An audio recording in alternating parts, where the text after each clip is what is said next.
It's my pleasure to introduce to you Greg Bunt, who is the Asia Pacific Security Business Leader at Juniper Networks, one of our sponsors that's had a long time history with Black Hat. Over the years, many speakers and even employees of Black Hat have worked for Juniper, and they've had a really excellent business supporting the region for over 15 years. So to thank them for all their support, I'd like to invite Greg Bunt to come up here and welcome us all. So thank you.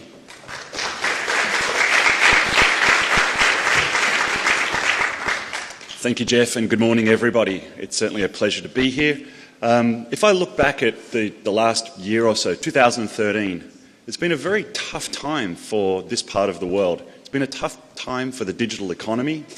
We've seen many bad actors play out over the last year or so, and an increasing number of cyber attacks and other attacks against the digital economy and economies broadly. Last year, a gentleman by the name of Edward Snowden exposed a lot of things that I guess people really knew but had never really spoken about in the public. It means that you've got some governments now trying to balance the need between securing their economy and protecting the privacy of their constituency. Obviously, that's a difficult thing to do, and even in this part of the world, in Singapore, we've not been immune from attacks against our digital infrastructure, with many government organisations and ministries being attacked in 2013. 2014 will be no different. It's a pleasure to be here at a place like Black Hat, supporting the industry that helps keep our digital infrastructure and other infrastructure protected. I look at the overall underground market for hacking, and it's been moved on very much from a cottage industry. It's moved into a multi-billion-dollar business. In places, even in this part of the world, specialists that attack websites that are e-commerce based, or if I go to the Russian states, state-based hacking that focuses on fraud with regards to banks and finance companies, and then in other parts of the world around intellectual property theft. It's becoming clearer every day that we need to protect our digital assets in the same way that we would protect our power systems, our water, and other pieces of key infrastructure that we supply to our residents all around the world and all users of the digital economy. As more and more devices connect to the internet, the attack surface will increase 3, 4, 5-fold easily in the next few years. Working together at a conference like this to make sure that we're actively participating, we're sharing information, making sure that you guys understand, and leverage the more than $1 billion a year that Juniper spends on research, and make sure that you guys can leverage that to help better protect your assets. With that, I'd like to again thank you everyone for coming today and welcome everyone to Black Hat. And with that, I'll pass it back to Jeff. Thank you.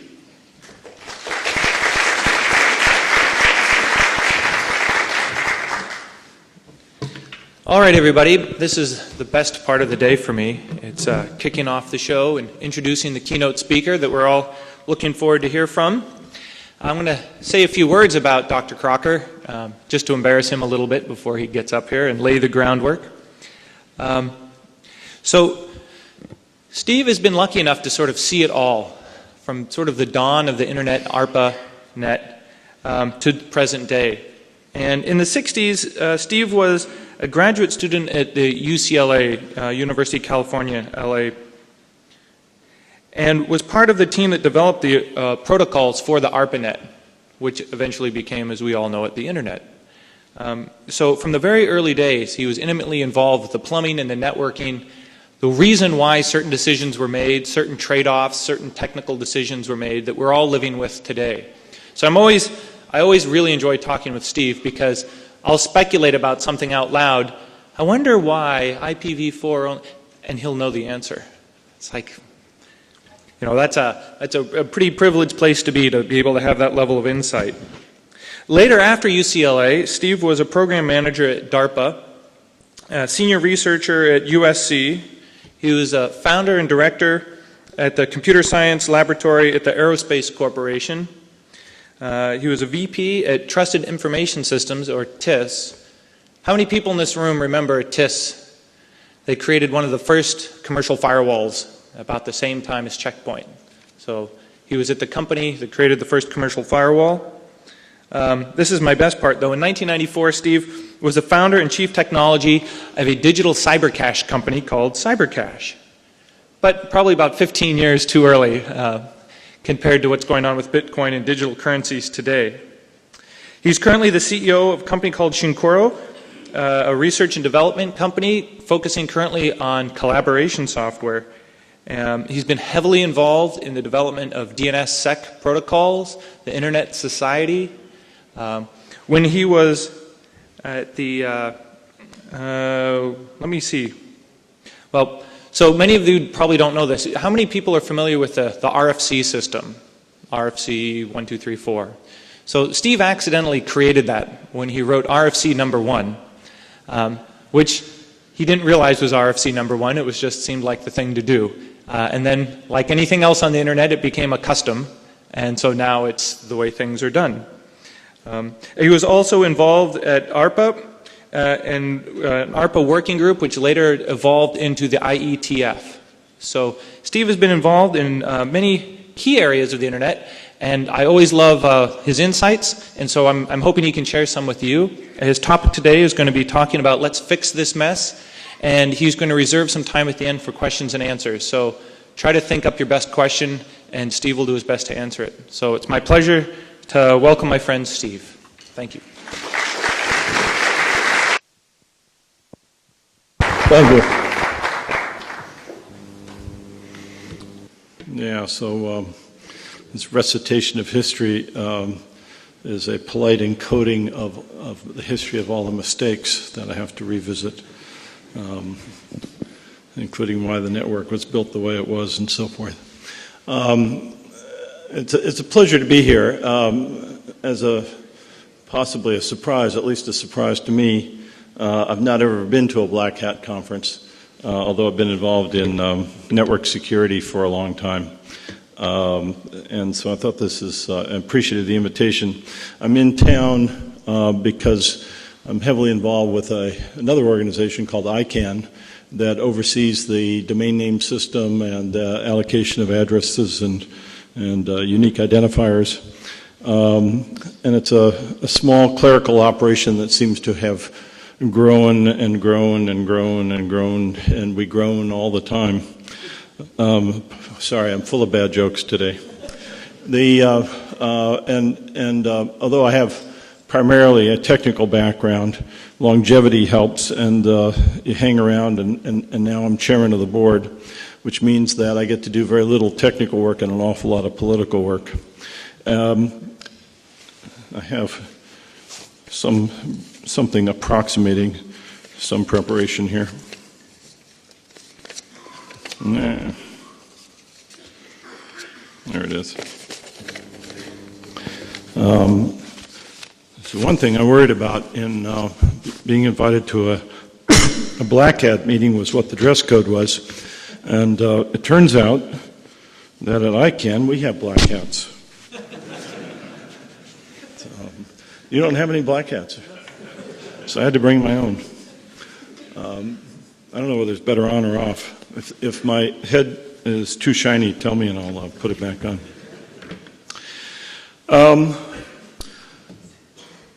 I'm a research person by orientation and by training, and I'll come back to all of that and how it relates to here. But I want to take a little tour through history, a little different from the one that Jeff talked about. Excuse me. There's a lot of the platitudes about the growth of the network from the early days. I'll show you just a couple of brief pictures. So that's the diagram of the network, the entire network. In December 1969, 4 nodes in the western part of the United States, 3 in California, and 1 at the University of Utah. And a single computer at each of those sites, connected to a big machine that about the size of a refrigerator that you would now call a router. In those days it was called an imp, but that's the purpose it served. And those lines that connected, the round ones are the routers, and the lines are running at a stupendously fast 50,000 bits per second, 50K. Not 56 even, just 50. There's a reason why it's 50 and not 56. And that actually was dramatic because there had been a lot of attempts previously to build networks that had not worked very well. And there are a number of reasons why this project succeeded in the face of previous failures.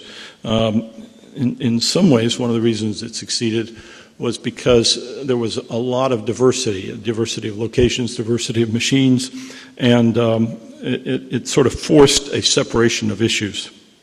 So the network grew, and here it is 1 year later.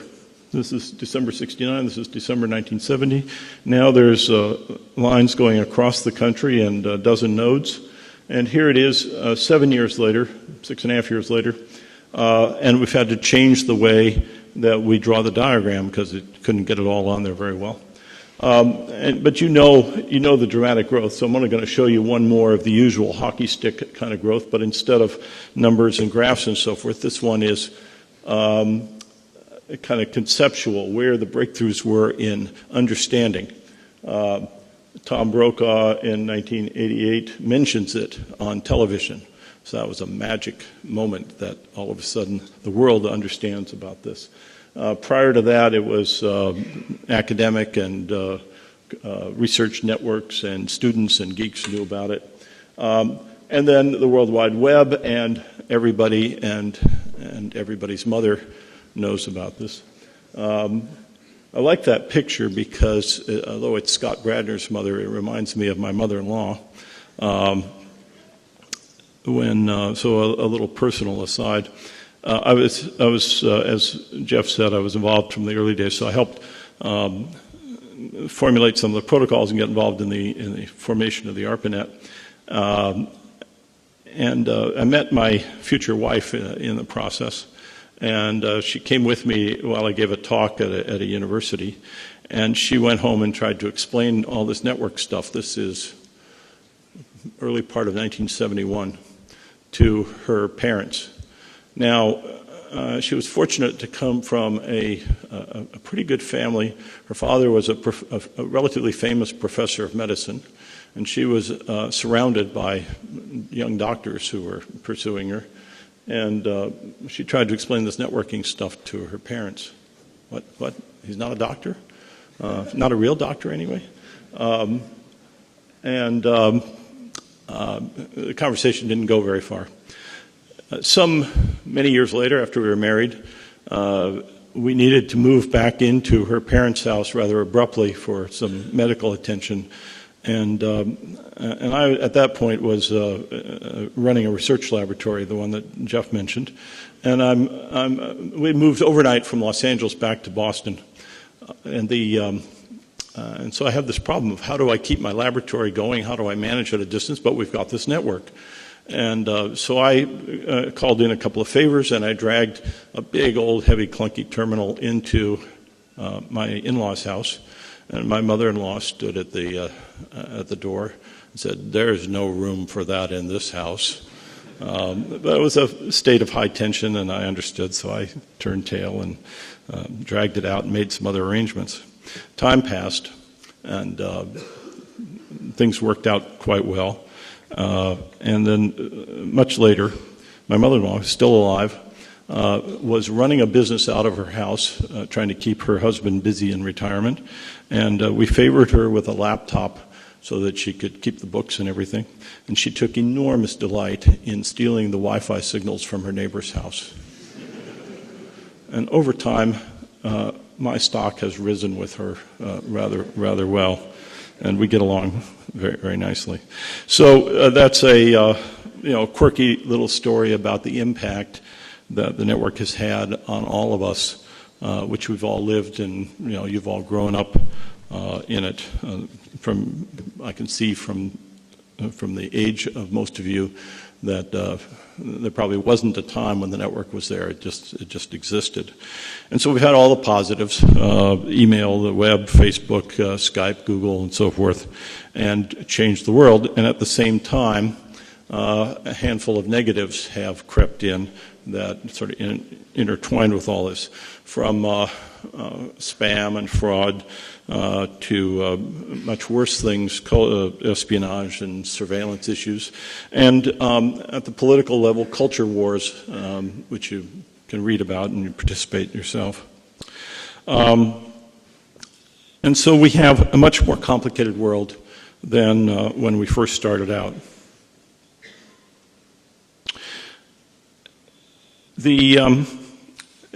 From my interest in these things, as I said, started out on the technical side.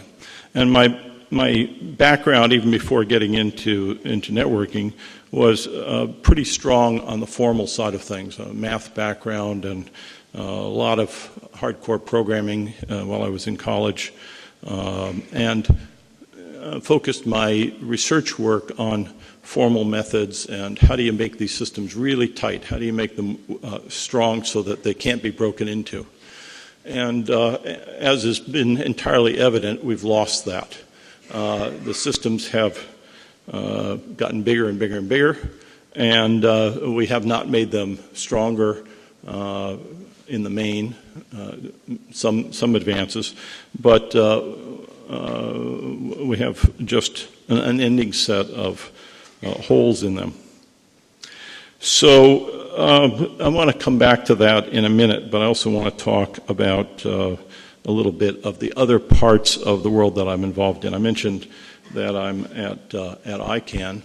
ICANN is a nonprofit organization that tries to do a minimal and sort of light-handed job of orchestrating and overseeing the domain name system primarily, along with the addresses and the protocol parameters for the ITF and so forth. And it too is a victim of the growth and scaling and complexities that beset us as we bring these systems further along. I guess it's time for me to kill. There's a way to do this, right?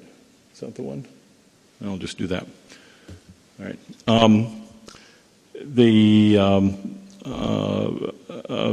In overseeing the domain name system, for example, one of the small challenges was, well, why are there only a handful of top-level domains, com, net, org, and so forth, along with the two-letter country codes?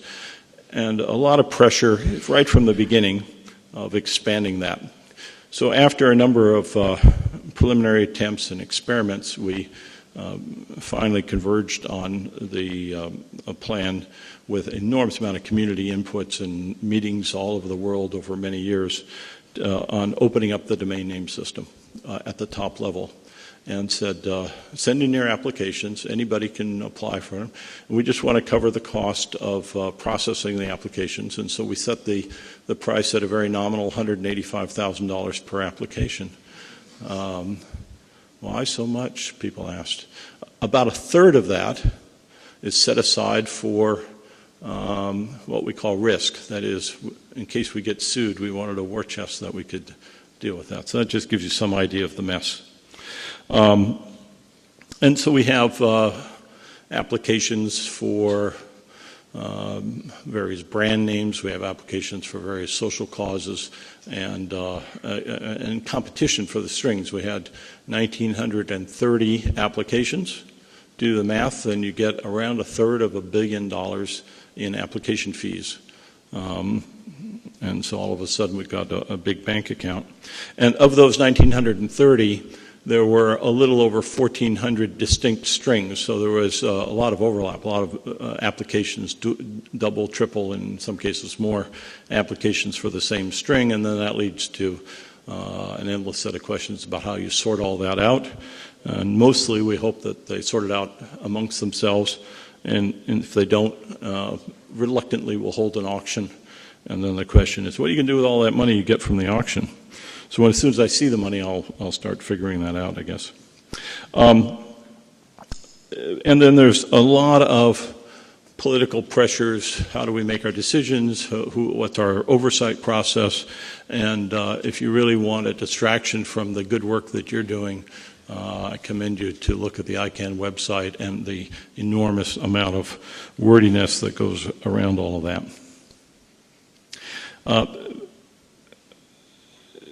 Coming back to the security aspects, we care a lot about security, and I care a lot about security. Most of what we've done, and certainly most of what I've done in my life, is focus on how to build systems that are stronger, as opposed to finding holes in systems, and as opposed to tracking down the bad guys. Both of those, tracking down the bad guys and finding holes in systems, are worthy activities. And one of the reasons why I wanted to come here is because I decided that it was time to get more in touch with what's actually happening in the world, instead of the somewhat theoretical exercise of how do you make things stronger and keep hoping that you can do that. Jeff mentioned that I was at Trusted Information Systems, and we were fortunate enough to be either first or one of the first to develop the idea of a firewall. And we sold quite a few of them, and on the strength of that, the company went public, and a bunch of us made some money. But Check Point beat us by quite a bit in the marketplace. They were maybe slightly behind us, but roughly the same era. And one of the lessons that became very quickly clear is they had a much more usable product. It was easy to configure, easy to read, and so we would grouse inside, yeah, but they're not strong. They don't have a strong protection, and but the marketplace was the market spoke very clearly. Usability and time to market beat out security every time, sadly, or maybe not so sadly. So over time, we have things that, to my eye, seem to be patches, seem to be band-aids on the system, from reporting systems like certs to firewalls and intrusion detection systems, and even to the growth of the entire industry that you are all part of. It's a signal of how bad the problem is, in a way. It is full employment for you, full employment for me, for that matter. And it's worthy work, but from a longer-term perspective, it's, I wonder whether or not we can do better. So the thing that I want to say is, you guys know what the problems are. That's your business, that's what you're involved in, that's what you learn all about, and that's extremely important. You obviously have to attend to each of the problems that you find and work for the organizations that you're part of, but I want to challenge you to an additional goal, which is to put yourself out of business. Find out how to express what you know about the problems with the systems and how they could be built in a way that makes it unnecessary for us to be here. Big challenge. Maybe you think that there's no way to fix anything, that the systems are going to keep coming out with as many holes as they have from the vendors. They're going to be configured and operated in ways that are clueless or brain dead. I would argue that systems that are hard to use, hard to configure, are probably built in a way that don't match the natural capabilities of humans. That's a human factors question. And so the non-trivial challenge, I'm not being casual about this, and I know that it's very hard. I know it's hard because I've tried to do some things about it and not gotten very far. But I still think that collectively, if we build an expectation, if we build an image of what it would take to have systems, not only the individual parts that are delivered from vendors, we're talking about operating systems or mobile devices or networks, but also the use of these systems and the management of these systems in such a way that the reliability is stronger, in such a way that the standard methods of use don't lead to newspaper headlines about massive disclosures of data. Think about a world like that and think about what changes should take place all along the way, from the software development process to the design process to the user expectations. Automobiles, for example, if one wants to compare, have come a very long way. I remember when I first learned to drive in the early 1960s, cars were semi-reliable. Most of the time I could depend that when I put the key in the ignition, we used to put keys in the ignition actually, and turn the key, the car would go on. But if the car had a little bit of mileage on it and was a little bit old, there might be some questions about it.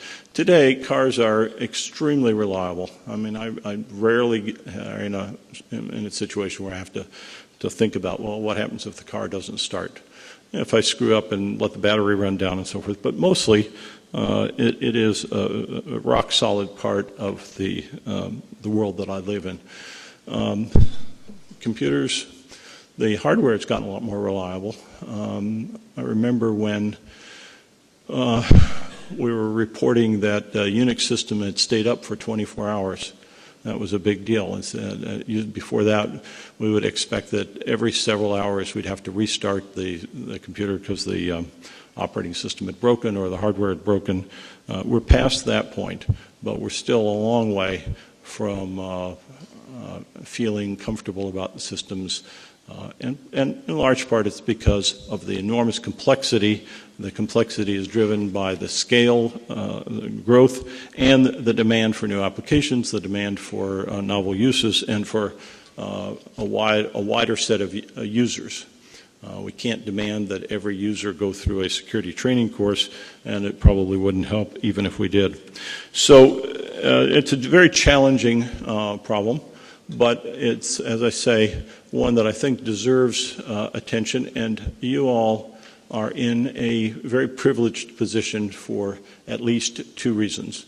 One is you are on the ground in the trenches dealing with the real data. You know where the holes are. You know not only where the hole is in a particular system, but with a bit of reflection, you know how those problems were created in the first place, what the syndromes are, what the patterns are, and how to think about it. And the other is something that you have that I don't have at all. You have a lot more time. You're going to watch the next many years of our systems evolve, unfold, and there will be quite a few opportunities at various times for you to speak up and to perhaps be in charge and change the way the streams are flowing or bend the twigs in a different direction. I'm a lot more comfortable taking questions than I am talking, so I think I'm just going to switch to that mode. How are we doing on time? Huh? 10 minutes.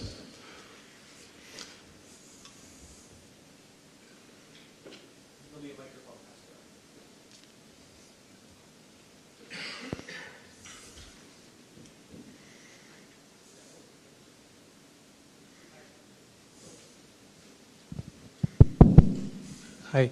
You mentioned about ICANN, and you mentioned it's, of course, it's being managed by... Can you speak up just a little bit more? Speaking about ICANN, you mentioned, of course, directing the question, maybe not to you politically, but just as a general knowledge. In the light of what Mr. Edward Snowden respectfully has told the world, and now the news is hitting us that ICANN is kind of decentralizing itself and setting up an international body. How does the two news relate to itself? Is the America finally woken up and said, okay, you know what, let's get rid of the big brother kind of an approach? Or is there another political motive behind it? So I truly apologize, but I didn't quite understand the question. Can you say it again? Or Sorry about that. My question is around the recent news that ICANN is now not going to be based in America. It's going to be an international body. I see. That news versus what Edward Snowden said versus what Barack Obama is trying to say about, not being the big brother anymore. Yeah. So let me say a bit more about the situation ICANN is in. ICANN is quite global in its scope and its structure. The parts that some people find problematic or irritating is that we're a private company as a legal matter, incorporated in the state of California in the United States. So that's the U.S. side of the story. We have a board of directors that is, by our own bylaws, composed of people from all parts of the world. We have a formal requirement to have directors from each of what we call 5 regions, corresponding roughly to the 5 continents. With some embarrassment, we treat Australia and all of Asia and all of the Pacific Islands as one region. And we could probably use a little more representation from this region.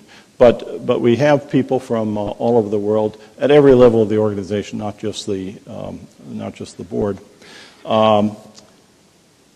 There are 2 big things that are underway, and they're intertwined, but they're somewhat separate.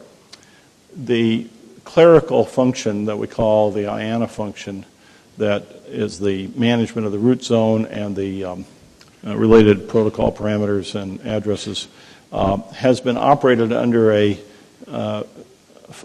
special contract with the United States Department of Commerce. No money changes hands. It's a $0 contract. And it has been the framework for oversight of the function that we're performing, but it's a very lightweight oversight. So when a top-level domain operator, for example, say somebody running .my for Malaysia, wants to change the address or add a new name server to the list of name servers that are supporting them, they'll send us a message saying, please make this change in the root zone so that everybody knows who our root servers are, who our name servers are. We take a look at that, make sure we understand it, and in cooperation with VeriSign, we update the master root file zone, and twice a day, a copy of the total root file is sent out to all of the root servers around the world. There's 13 sets of root servers, 13 operations, each one of which has some number of separate name servers around the world. So in aggregate, it's several hundred name servers. And that process is overseen, but overseen in a very lightweight way by the Department of Commerce. A week and a half ago, almost 2 weeks ago, the Department of Commerce announced that in accordance with the original plans with the formation of ICANN, they are finally, it was anticipated they'd do this sooner, they are finally exiting from that process, but not abruptly. They've announced that they will exit, and they have invited consultation with the entire worldwide community on how to do this and whether or not there is a need to replace not the function that we're doing, but the stewardship part of it, the oversight process. So that's one element of globalization. And the other element of globalization is that we have been, for quite a while, looking at the way ICANN itself as an organization is structured and have taken some steps to reduce the emphasis that comes from our origins in the U.S. and become sort of more equally balanced around the world. So one big step is that the headquarters, which has been in Los Angeles, we basically took a hammer and smashed it and said we're breaking it up into 3, and we're putting, and we call it now tricorders, and we put one piece, we're leaving one part in Los Angeles, And we created two other parts, one in Istanbul, Turkey, and the other, in fact, in Singapore. The fact that we're having a meeting down the street is kind of just a coincidence, but we have spun up the headquarters or tricorders in Singapore, now have a substantial number of people. And over time, we will have not just people who look like a branch office, but part of the top levels. We'll have people that are reporting to the CEO, distributed and doing functions that are unique, so it won't be a second order. And in fact, our CEO and President, Fadi Shahadi, has committed to actually moving himself to live in these different places. And this week, actually, he and his wife have moved into Singapore and will be here for a few months. He'll be in Istanbul for several months later this year. So those are the two distinct elements of globalization of ICANN that are underway. There is another effort which is very important and is somewhat distinct. There's a much broader discussion about internet governance, and the small job that ICANN does in this area is dwarfed by all of the other big issues in internet governance. What do you do with all of the fraud and law enforcement issues? What do you do about the culture wars? What do you do about various commerce issues? And part of that activity will show up next month in a major meeting in Brazil, which we're heavily involved in, but it's not our meeting. So there's like a three-ring circus underway, and it's a little hard to keep track of all of that. I don't know, I hope that answers your question somewhere along the way there and is helpful more broadly.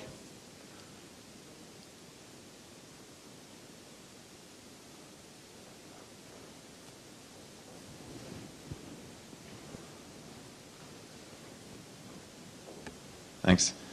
So I guess my question is a little bit twofold. So first, do you think that like your challenge that you gave to solve, make better build processes or development processes to build essentially, from the ground up, like more secure systems and so on, don't you think this is? I had the feeling over my brief history, and brief research that this is somewhat actually done in lots of different ways already. There have been solutions to a lot of the problems that we face, and lots of systems have been more secure and protocols have been more secure. And just in the end, the adaptation failed, and just the kind of the world just didn't change in that way. I mean, I've seen research come out in operating systems that are awesomely secure, protocols that are much better, and still, it's just not widely deployed and used. Right. And so this gets back to this usability versus security. Yes, it's possible to build, and many people have built much more secure systems, and as you've observed, the history is littered with unsuccessful attempts to get them adopted. And I certainly have my own list of failures in that regard. To me, that turns back into a challenge that we need to think harder about it. It is an inescapable requirement that whatever we build, people are going to have to want to use. We're not going to be able to force it on them. So if we're going to get systems that are more secure, we're going to have to not fall into the trap of, well, do you want it to be usable or do you want it to be secure? And the answer has to be yes. It has to be all of that. And until we figure out how to solve that problem, and that, I think, is not just a puzzle or something to say, well, that's too bad. I think there is some technical depth to that, of understanding how to blend those things together and not have it be a trade-off, pure trade-off, a pure zero-sum game. Yeah, very good. I like that answer. So the second part then is, even if we would have, a much more secure system and it's usable and everything, what about the inherent problem of putting yourself out of business? That most companies or people probably don't want to do that, like even if they could or even if they had the chance. So, as an example, just as this is a minor kind of example, but recently I've seen devices, set-top boxes for TVs or different devices being put out that looked like, I mean, they were in lots of different ways insecure and vulnerable, but it didn't look like that was a mistake. It looked like, in a lot of cases, that was on purpose, and actually not even on purpose to, be hackable or something by remote guys and be, used for malicious stuff, but actually being used for, becoming wider deployed because the community can use open devices maybe much more, or hackable and insecure devices maybe much more than they can do with secure devices. I mean, think about, for example, consoles versus set-top boxes on your TV. I mean, you can always repurpose your router or a set-top box. It's very hard to repurpose a console, get a gaming console, right, because of the security. Right. So I think there's maybe two different things involved in what you've said. The first thing was, is it problematic to produce things that will put yourself out of business? That's a kind of a standard problem. Big companies often are reticent to bring out products that would obsolete the products that they have. The problem is, and many companies know this and have dealt with it very forcefully, if you don't, somebody else will. So you have to be in creative destruction all the time. And there's a lot of literature on this. I haven't invented this, and you can read about it. The other element that you've talked about is, and you didn't say this exactly, so I'll apologize if I'm putting words in your mouth, but you brought into juxtaposition the tension between security and openness. And I don't think that there's a fundamental contradiction there. I think that you can have platforms that are extendable, that you have open interfaces that people can build on, and still have separation and control of access and limitations that are built in underneath. That's, in some sense, the fundamental role of an operating system. And it's not a trivial question. Yeah, I mean, we've built operating systems for many, many years, and getting it right, providing the right level of functionality and the right degree of separation is challenging, which is why the whole business of operating systems is not yet a closed subject. But I think that you can actually have it both ways. You can have the openness that provides the platform for people to build on. That is the core principle that we used in the design of the protocols for the network. And at the same time, I think you can have clarity and cleanliness and precision about the functionality, and build things underneath that provide the necessary levels of protection of the core infrastructure and protection of the users who are using that infrastructure. Thank you very much.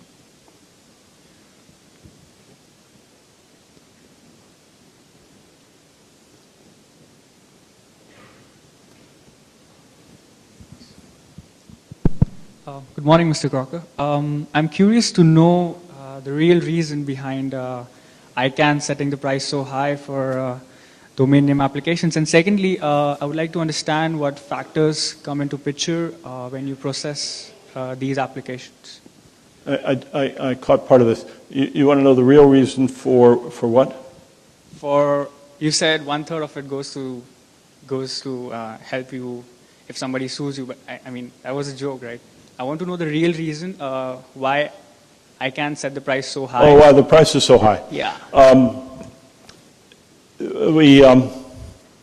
Right. That's a fair question, and just to bring it into sharp focus for everybody, at the next level down, one can buy registration for a domain name in .com or .net or .org or something for, I don't know what the price is exactly these days, but call it on the order of $10 a year.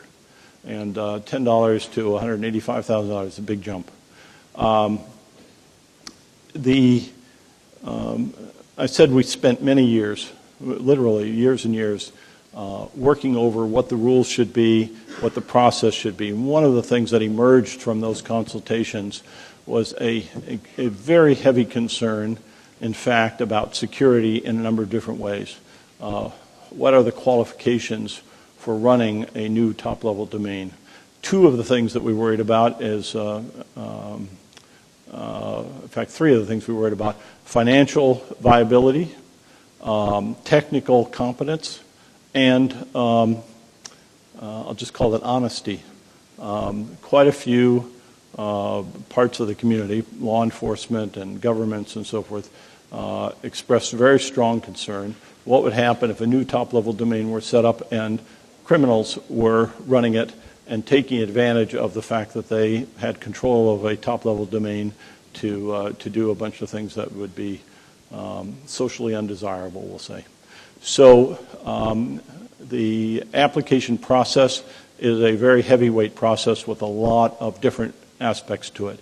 Examination of the applicant, examination of the applicant's systems and so forth. And then, of course, we have the problem of dealing with contention and objections from the community. Sometimes it isn't just a question of two different parties want the same domain name, but we have plenty of instances where somebody will say, we want this domain name, and somebody else will say, nobody should have that domain name or they shouldn't have it.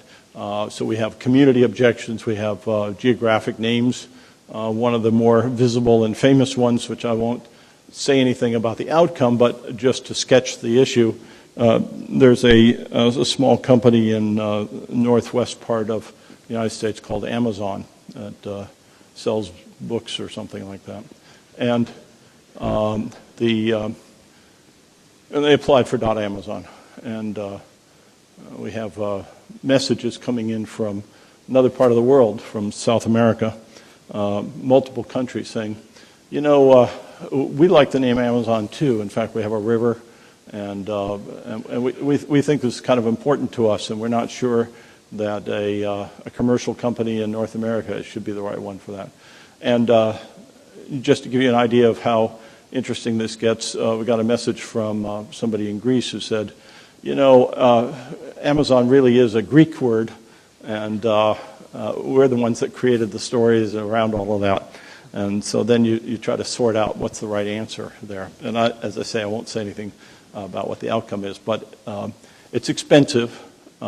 Just to get back to your question about where the money goes, it's actually expensive to sort all that out and to do it in a way that is as documented and as transparent and as conformant to a reasonable set of rules as we know how to make it. Doesn't leave everybody happy, but at least we try very hard to use general principles of fairness and anticipate as many of the issues ahead of time so we can say what the processes are going to be. Thanks. Thanks.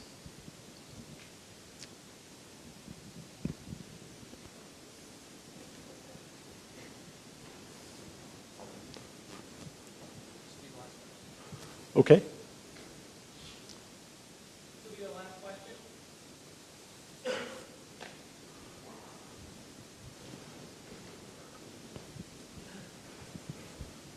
Good morning, Dr. Crocker. I've got a question. There are two fundamental protocols that basically run the internet. One is BGP, Border Gateway Protocol, which is used in routing, and the other one is DNS, which of course is used in the naming system. Both over the last few years have seen quite a development of security around it. Yep. In BGP you have RPKI, for instance, or Secure BGP, and in DNS you have DNSSEC. Now I happen to know that you've been quite involved in DNSSEC, and I wonder if you could elaborate a little bit of the importance of DNSSEC for this audience. Just full disclosure, I know this guy. I don't know. I was surprised to see him here. I didn't. This is Roy Aarons from Nominet. He too has been very heavily involved in DNSSEC, among other things. Sorry, this wasn't planted, by the way. I really came last minute. Sometimes you just get lucky. So Roy's asking about security enhancements at two layers in the protocol stack. One at the routing layer, the Border Gateway Protocol, BGP, and there have been plenty of instances where routing has been diverted either on purpose or accidentally. One of the most famous incidents was Pakistan. The government of Pakistan was annoyed about what was on YouTube and tried to block access to YouTube. And the method that they did that was to send out, they didn't do this on purpose exactly, but it worked out that they caused routing updates to be sent out that effectively blocked access to YouTube across the entire world. So that was not considered to be a good thing. And so that leads to fundamental questions of why is it that a particular country has the mechanical ability? Why is the mechanism set up that has a possibility of having that dramatic of an effect, intended or unintended, doesn't matter. That'd be like, leaving the controls for major pieces of infrastructure exposed out on the street and just hope that nobody misuses those. The other layer in the protocol that Roy referred to is the domain name system itself, and we've put a lot of work into adding a security extension to that called DNSSEC. As Roy said, I've been very heavily involved in DNSSEC for a long time, for a decade plus. And that involves adding cryptographic signatures to every record in the entire domain name system from top to bottom. Not at the level of a zone, but at each record within the zone. And not only adding those signatures there, but they're no good unless somebody actually checks the signatures. And so the other half of that puzzle is to have all the elements that look up names, recursive resolvers and systems ideally, check those signatures to make sure that they're accurate and discard lookups that don't have valid signatures. That's a big challenge. It's conceptually simple, but it faces the same issues of how do you get people to adopt that. We're partway there. The root top level of the hierarchy was signed 4 years ago. Most of the top level domains, all of the major top level domains and many of the other smaller top level domains have been signed. At ICANN, I'm pleased to say that as part of the new top level domain program, what we call the generic top level domains, we put in from the very beginning a requirement that the new top level domains had to be signed from day one. So when they go into operation, there's a so-called DS record in the root for them. Adoption down at the next layers has been much slower. And on the checking side, we have some good news in the form of ISPs, a handful of ISPs around the world, Telia in Sweden and SurfNet in the Netherlands, Comcast in the US, and several others that have been aggressively supporting DNSSEC. That's the good news. The bad news is there has not been a stampede by all of their brethren, other ISPs, to equally support that. If you want to make some noise, ask repeatedly in every quarter that you can, how come our domain isn't signed? How come we're not checking lookups and build some buzz? You guys can do that. Thank you all.